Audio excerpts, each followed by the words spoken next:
அஸ்ஸலாமு அலைக்கும் வரஹ்மத்துல்லாஹி வபரகாத்துஹு. அல் இஸ்லாமியா அரபிக் கல்லூரியினுடைய உஸ்தாத்மார்களே, மாணவ செல்வங்களே, பெற்றோர்களே, அருமையான ஒரு நிகழ்விலே நாம் இங்கே ஒன்று கூடியிருக்கின்றோம். ரியாஸ் மௌலானா அவர்கள் மாணவர்கள் குர்ஆனை நிறைவு செய்கிறார்கள் என்றால் அதில் எவ்வளவு இன்னல்கள், சிரமங்கள் இருக்கிறது என்பதை திறம்பட எடுத்து சொன்னார்கள். இன்றைக்கு அல் இஸ்லாமியா அரபிக் கல்லூரியை ஒரு மகிழ்ச்சிக்குரிய நாளாக, சந்தோஷ திருநாள், பெருநாள் கொண்டாடுகிற ஒரு நாளாக நான் பார்க்கிறேன். அல் இஸ்லாமியா அரபிக் கல்லூரி மகிழ்ச்சி கடலில் தத்தளித்துக் கொண்டிருக்கிறது என்று சொன்ன அது மிகையாகாது. இந்த மகிழ்ச்சி, இந்த சந்தோஷம், இந்த பெருநாள் என்பதெல்லாம் அது ரியாஸ் மௌலானா சொன்ன மாதிரி சாதாரணமாக கிடைத்து விடாது. நான் தனிப்பட்டு என்னுடைய பையனை மட்டும் வச்சுவே பேசணும் அப்படின்னு சொல்லி சொன்னா 1 மணி நேரம் ஆனாலும் என்னால பேசி முடிக்க முடியாது. எமோஷனல் ஆகாம என்னால பேச முடியாது. அதனால பொதுவா சில செய்திகளை சொல்லிடுறேன். எந்த ஒரு சந்தோஷமாக இருந்தாலும், பெருநாளாக இருந்தாலும் தியாகத்திற்கு பிறகுதான் அது கிடைக்கும். அந்த தியாகம் இல்லாமல், சிரமங்கள் இல்லாமல், கஷ்டங்கள் இல்லாமல் எந்த ஒரு சந்தோஷத்தையும் பெருநாளையும் நம்மால் கொண்டாடிவிட முடியாது. இஸ்லாமிய வரலாறு நெடுகிலும் அதைத்தான் நம்மால் பார்க்க முடியும். நபி இப்ராஹிம் அலைஹிஸ்ஸலாத்து வஸ்ஸலாம் அவர்களுக்கு அந்த வெற்றிங்கிறது நெருப்பு குண்டத்துக்கு உள்ள விழுகிறதுக்கு முன்னாடி வரைக்கும் அவங்களுக்கு கிடைக்கல. நெருப்பு குண்டத்தில் விழுந்ததற்கு பிறகுதான் அல்லாஹ் தஆலா குளிர்ந்த பூஞ்சோலையாக அதை மாற்றினான், வெற்றியாக்கி கொடுத்தான்.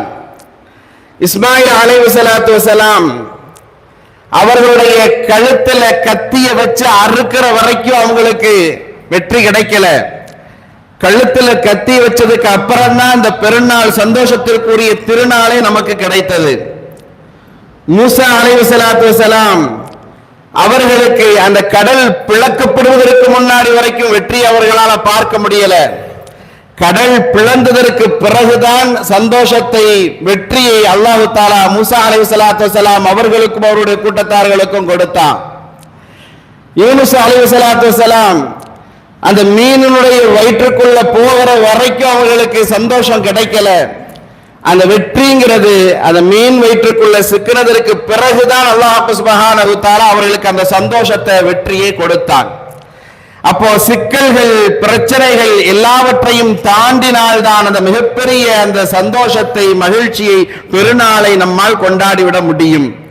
இன்றைக்கு அப்படிப்பட்ட இந்த மாணவர்கள் நம்முடைய கண்களுக்கு முன்னால் அமர்ந்திருக்கிறார்கள். அல் இஸ்லாமியா அரபிக் கல்லூரி இன்றைக்கு ஒரு 6 மாணவர்களை, ஹாஃபில்களை உருவாக்கி இருக்கிறது என்று சொன்னால் அது சாமானியமானதல்ல. இன்றைக்கு 4 ஹாஃபில்கள் தங்களுடைய குர்ஆனினுடைய கடைசி பாடங்களை நிறைவு செய்திருக்கிறார்கள். மொத்தம் இந்த வருடம் 6 ஹாஃபில்கள் உருவாகி இருக்கிறார்கள். இந்த 6 ஹாஃபில்கள் உருவாகி இருக்கிறார்கள் என்றால் அதற்கு அந்த மாணவர்களுடைய அவர்கள் பட்ட சிரமங்கள், கஷ்டங்கள் இருக்கிறது ஏராளம் ஏராளம். பெற்றவர்கள், அவர்களுடைய உறுதுணை, அவர்கள் பட்ட தியாகங்கள், அவர்கள் கொடுத்த தியாகங்கள் ஏராளம் ஏராளம். அவர்களை உருவாக்கி இருக்கக்கூடிய இந்த அல் இஸ்லாமியா மதரசாவினுடைய உஸ்தாதுமார்கள், அவர்களுடைய தியாகம் என்பது அது சாதாரணமானதல்ல. இந்த மதரசாவினுடைய நிர்வாகம், இந்த மதரசாவிற்காக வேண்டி உதவி ஒத்தாசை செய்து கொண்டிருக்கக்கூடிய அந்த மக்களினுடைய தியாகம் என்பது அது சாதாரணமானதல்ல. எல்லாரும் சேர்ந்து செய்த அந்த தியாகத்தினுடைய கூட்டு முயற்சியினுடைய வெளிப்பாடுதான் இன்றைக்கு அல் இஸ்லாமியா அரபிக் கல்லூரியில் 6 ஹாஃபில்கள் உருவாகி இருக்கிறார்கள். இப்படி உருவாகி இருக்கக்கூடிய இந்த ஹாஃபில்கள் நமக்கு என்ன செய்துவிட போகிறார்கள், அவருடைய பெற்றோர்களுக்கு என்ன செய்துவிட போகிறார்கள் என்று நாம் பார்க்கிற போது, நாளை மறுமையில் சுவனத்தில் எல்லா மக்களுக்கும் முன்னால் அந்த பெற்றவர்களுடைய தலையில் கிரீடம் சூட்டப்படும் என நபிகள் பெருமானார் ஸல்லல்லாஹு அலைஹி வஸல்லம் அவர்கள் சொன்னார்களே, அதைவிட அந்த பெற்றோர்களுக்கு வேறு என்ன வேண்டும்? எல்லா சிரமங்களும் பஞ்சாய் பறந்து போய்விடும் அல்லவா? இன்றைக்கு இந்த மாணாக்கள், இந்த மாணவர்கள் தலையில் கட்டியிருக்கக்கூடிய அந்த தலைப்பாக இருக்கிறது. இது இன்ஷா அல்லாஹ் நாளை சுவனத்தில், நாளை மறுமையில், மஹ்ஷரில் எல்லா மக்களுக்கும் முன்னால் அந்த பிள்ளைகளுடைய பெற்றோர்களுக்கு கிரீடமாக சூட்டப்படும் என்பதை விட வேறு என்ன வேண்டும் இந்த உலகத்தில்? அல்லாஹ் சுப்ஹானஹு வ தஆலா இந்த மாணவர்கள் ஹாஃபில்களாக உருவாகுவதற்காக வேண்டி யார் யாரெல்லாம் பாடுபட்டார்களோ அவர்களை எல்லாம் ஷஃபாத் செய்து, சிபாரிசு செய்து இந்த மாணவர்கள், இந்த ஹாஃபிலுல் குர்ஆன், ஹாமிலுல் குர்ஆன் சுவனத்தின் பக்கம் அழைத்து செல்வார்கள், ஷஃபாத் செய்வார்கள் என்று சொன்னால், அப்படின்னா ஒன்று உறுதியாகிறது, இந்த மாணவ பிள்ளைகள் சொர்க்கத்துக்கு பிள்ளைகளாக நம்முடைய கண்களுக்கு முன்னால் அமர்ந்திருக்கிறார்கள். அவங்க ஷஃபாத் செய்வாங்க, சிபாரிசு செய்வாங்க. என் வாப்பா என் கூட வரணும், என் உம்மா என் கூட வரணும், அப்பதான் நான் சொர்க்கத்துக்கு போவேன். எனக்கு யார் யாரெல்லாம் உதவி ஒத்தாசையாக இருந்தார்களோ அந்த உஸ்தாதுமார்கள் என்னோடு சோனம் வர வேண்டும். அவர்கள் சோனம் வரவில்லை என்றால் நான் சோனம் செல்ல மாட்டேன் என்று அல்லாஹ்விடத்தில் ஷஃபாத் சிபாரிசு செய்து கொண்டு இந்த மாணவர்கள் ஹாஃபிலுல் குர்ஆன், ஹாமிலுல் குர்ஆன் இருப்பார்கள் என்று சொன்னால் அவர்கள் எல்லாம் சுவனத்தை கொண்டு நன்மாராயம் சொல்லப்பட்டவர்கள் என்பதை நாம் உணர்ந்து கொள்ள வேண்டும். அல்லாஹ் சுப்ஹானஹு வ தஆலா அந்த பாக்கியத்தை அந்த ஹாஃபில்களுக்கும் அந்த பெற்றவர்களுக்கும் அவர்களுக்கு உறுதுணையாக இருந்த மக்களுக்கும் கொடுத்து அருள்பாலிப்பானாக. நம்மை எல்லாம் சுவனவாதிகளாக அல்லாஹ் தஆலா தேர்ந்தெடுத்துக் கொள்வானாக. இந்த மாணவர்களுக்கு ஒன்றை மட்டும் நான் சொல்லிக் கொள்கிறேன். அவர்கள் குர்ஆனை இன்றைக்கு நிறைவு செய்திருக்கிறார்கள் என்று சொன்னால் இதோடு முடிஞ்சிரல. உங்களுடைய தலையில் சுமத்தப்பட்டிருக்கிற இந்த தலைப்பாக இருக்கிறது, இதுதான் ஹாமிலுல் குர்ஆன், குர்ஆனை சுமக்கக்கூடியவர்கள் என்கிற ஒரு சுமையை உங்களின் மீது உஸ்தாத் அவர்கள் சுமத்தி இருக்கிறார்கள். குர்ஆன் என்று சொன்னாலே நமக்கெல்லாம் தெரியும், இக்ரா ஓதிக்கொண்டே இருப்பது, கரா ஓதிக்கொண்டு ஓதப்பட வேண்டியது, ஓதிக்கொண்டே இருக்க வேண்டியது, கடைசி வரைக்கும் ஓதணும். இந்த ஹாஃபில்களுக்கு எந்த அளவுக்கு மகத்துவம் இருக்கிறதோ அதே அளவுக்கு அதை மறந்து விட்டால் தண்டனையும் அதிகமாக இருக்கிறது என்கிற போது அதையும் கவனத்தில் வைத்துக் கொள்ள வேண்டும். எந்த காரணத்தை கொண்டோம் நாம ஓதுறத முற்றுப்புள்ளி வைப்பதற்கான நாள் அல்ல இது, நிறைவு செய்வதற்கான நாள் அல்ல இது. இது நாள் வரைக்கும் நீங்கள் ஓதுனீர்கள் அல்லவா, இதெல்லாம் பாடம் அல்ல, ஓதுறதில்லை. இனிமே நீங்க ஓத போறீங்கல்ல, அதுதான் பாடம், அதுதான் உங்களுக்கான, உங்களை சோழத்திற்கு அழைத்து செல்வதற்கான, உங்களை பெற்றோர்களை சோழத்திற்கு அழைத்து செல்வதற்கான, உங்களுக்கு ஒத்தாசையாக இருந்தவர்களை சோழத்திற்கு அழைத்து செல்வதற்கான பாதை வழி என்பதை ஹாஃபில்களாக இருக்கிற நீங்கள் மறந்துவிடக் கூடாது. இனிமேதான் உங்களுக்கு ஒரு சுமையை, மிகப்பெரிய சுமையை உங்களுடைய தலையில தலைப்பாக என்கிற பேரில் சுமத்தி கட்டி வச்சிருக்கிறாங்க. நீங்க மறந்துடக்கூடாது. இனிமேதான் நீங்க ஓடுறதை ஆரம்பிக்க வேண்டும். நீங்க ஓதக்கூடிய அந்த ஓடுதல் இருக்கிறது, அது உங்களை சுவனவாதி ஆக்கும். எப்படி தெரியுமா? ரசூலுல்லாஹ் சொன்னாங்க, யாருக்கு மௌத்தினுடைய நேரத்துல அல்லாஹ்வுடைய திக்ருல கலிமாலேயே மௌத்தாகிறாங்களோ அவங்களுக்கு சொர்க்கம்னு சொன்னாங்க. நாமெல்லாம், நமக்கெல்லாம் எத்தனை பேருக்கு அந்த பாக்கியம் கிடைக்கும்? எல்லோருக்கும் கிடைக்க வேண்டும். யார் ஹாஃபிலுல் குர்ஆனாக, ஹாமிலுல் குர்ஆனாக இருக்கிறார்களோ அவர்களுக்கு அல்லாஹ் சுப்ஹானஹு வ தஆலா அந்த பாக்கியத்தை கொடுத்துருவான். எப்படி கொடுப்பான் தெரியுமா?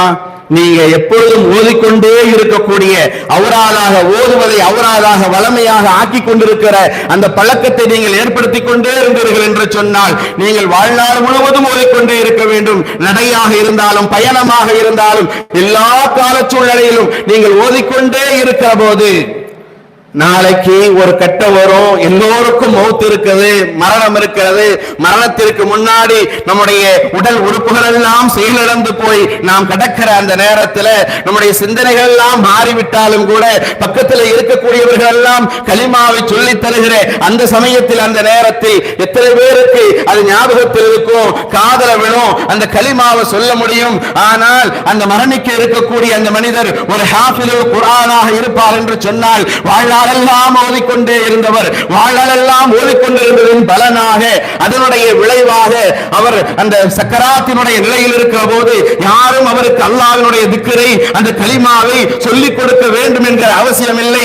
அவருடைய கல்பு, அவருடைய உள்ளம் அது உறங்காது, அது தூங்காது. தன்னுடைய வாழ்நாளெல்லாம் குர்ஆனை ஓதிக்கொண்டிருந்த அந்த உள்ளம் இப்பொழுது ஆட்டோமேட்டிக்காக அது மரணிக்கிற அந்த கடைசி தருணத்திலும் கூட குர்ஆனினுடைய வசனங்களை உச்சரித்துக் கொண்டிருக்கும், அது ஓதிக்கொண்டிருக்கும். அப்படி ஓதிக்கொண்டிருக்கிற நிலையிலேயே அவருக்கு மரணம் வரும் என்று சொன்னால் அவருக்கு சுவனம் என்பதில் எந்த விதமான சந்தேகமும் இல்லை. எனவேதான் ஹாஃபிலுல் குர்ஆனாக இருக்கக்கூடியவர்களுக்கு சுவனத்தை அல்லாஹ் தஆலா வாஜிபாக ஆக்கி தந்திருக்கிறான். அந்த பாக்கியத்தை நம்முடைய அல் அஸ்லாமியா அரபிக் கல்லூரியின் மூலமாக உருவாகி இருக்கக்கூடிய அந்த 6 ஹாஃபில்களுக்கும் இன்னும் உருவாக இருக்கக்கூடிய அந்த ஹாஃபில்களுக்கும் அல்லாஹ் சுப்ஹானஹு வ தஆலா அந்த பெற்றவர்கள், அதற்கு உறுதுணையாக இருக்கக்கூடியவர்கள், இந்த நிர்வாகத்தை சார்ந்தவர்கள், உஸ்தாதுமார்கள் எல்லோருக்கும் அல்லாஹ் கொடுத்து அருள்பாலிப்பானாக.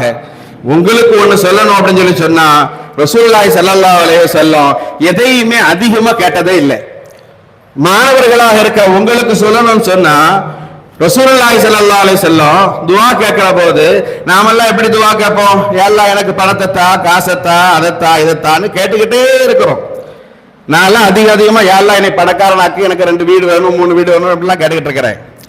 ஆனா ரசூலுல்லாஹி ஸல்லல்லாஹு அலைஹி வஸல்லம் அவங்க எப்படி துஆ கேட்பாங்க தெரியுமா? எதையுமே அதிகமா எனக்கு தா தான்னு கேட்டதே இல்லை. ஆனா ஒண்ணே ஒண்ணு மட்டும், எனக்கு இன்னும் தா, இன்னும் தா, அதிகம் வேண்டும், அதிகம் வேண்டும் ரசூல் ஸல்லல்லாஹு அலைஹி வஸல்லம் கடைசி காலம் வரைக்கும் கேட்டுக்கொண்டிருந்தார்கள். அது என்ன துஆ தெரியுமா? யாராவது சொல்லுங்களேன் பாப்போம். யா அல்லாஹ் எனக்கு அதிகமா தா, அதிகமா தான்னு ரசூலுல்லாஹ் ஒரே ஒரு துஆ கேட்டுக்கிட்டே இருந்தாங்க. கடைசி வரைக்கும் கேட்டாங்க. என்ன துவாவா இருக்கும் சொல்லுங்களேன்? உங்களுக்கு தெரியாத துவாலாம் கிடையாது, தெரிஞ்ச துவா தான். நீங்க டெய்லி ஓதக்கூடிய துவா தான். சொல்ல போனா சொல்லுங்களேன். ரப்பி ஸித்னி இல்மா, ஹாஃபில் சொல்லிட்டாங்க, அதான் ஹாஃபிஸா. ரப்பி ஸித்னி இல்மா, யா அல்லாஹ் எனக்கு கல்வி ஞானத்தை அதிகப்படுத்தி தா, கல்வி ஞானத்தை அதிகப்படுத்தா தான் கடைசி வரைக்கும் ரசூலுல்லாஹி ஸல்லல்லாஹு அலைஹி வஸல்லம் அவர்கள் கேட்டுக்கொண்டே இருந்தார்கள் என்று சொன்னால், எல்லா காலத்திலையும் நமக்கு எவ்வளவு வயசானாலும் இப்பொழுதும் எல்லா நேரத்திலையும் நமக்கு அந்த கல்வியோடு உண்டான, இந்த இல்மோடு உண்டான அந்த தொடர்பு இருந்து கொண்டே இருக்க வேண்டும் என்பதை உங்களை போன்ற, என்னை போன்றவர்களுக்கு கற்றுத்தருவதற்காகத்தான் நபிகள் நாயகம் ஸல்லல்லாஹு அலைஹி வஸல்லம் ரப்பி ஸித்னி இல்மா, இன்னும் தா, யா அல்லாஹ் எனக்கு கல்வி ஞானத்தை இன்னும் தான் கேட்டுக்கிட்டே இருந்தாங்க. அதனால நமக்கு பட்டவங்கன்னு சொன்னா அதோடு முடிந்தறல. நம்ம ஓதுற காலத்துல மட்டும்தான் ஓதணும், படிக்கணும் அப்படிங்கிறது இல்ல. நம்ம எல்லா காலத்திலையும் படித்துக் கொண்டே இருக்கக்கூடிய மாணவர்கள் தான். அல்லாஹ்விடத்தில் ரப்பி ஸித்னி இல்மா அதிகமாக கேட்போம். அல்லாஹ் சுப்ஹானஹு வ தஆலா நம் அனைவர்களையும் பொருந்திக் கொள்வானாக. இந்த ஹாஃபிலுல் குர்ஆனை அல்லாஹ் தஆலா ஏற்றுக்கொள்வானாக. நல்ல சிறந்த அல்லாஹ்வுடைய பொருத்தத்தை பெற்ற ஹாஃபில்களாக அல்லாஹ் சுப்ஹானஹு வ தஆலா அவர்களை தேர்ந்தெடுத்துக் கொள்வானாக. அவர்களோடு சுவனத்திற்கு சேர்ந்து செல்கிற பாக்கியத்தை நமக்கும் அல்லாஹ் தஆலா கொடுத்து அருள்பாலிப்பானாக என்கிற பிரார்த்தனையோடு வாய்ப்பளித்தமைக்கு நன்றி கூறி விடைபெறுகிறேன். அஸ்ஸலாமு அலைக்கும் வரஹ்மத்துல்லாஹி வபரகாத்துஹு.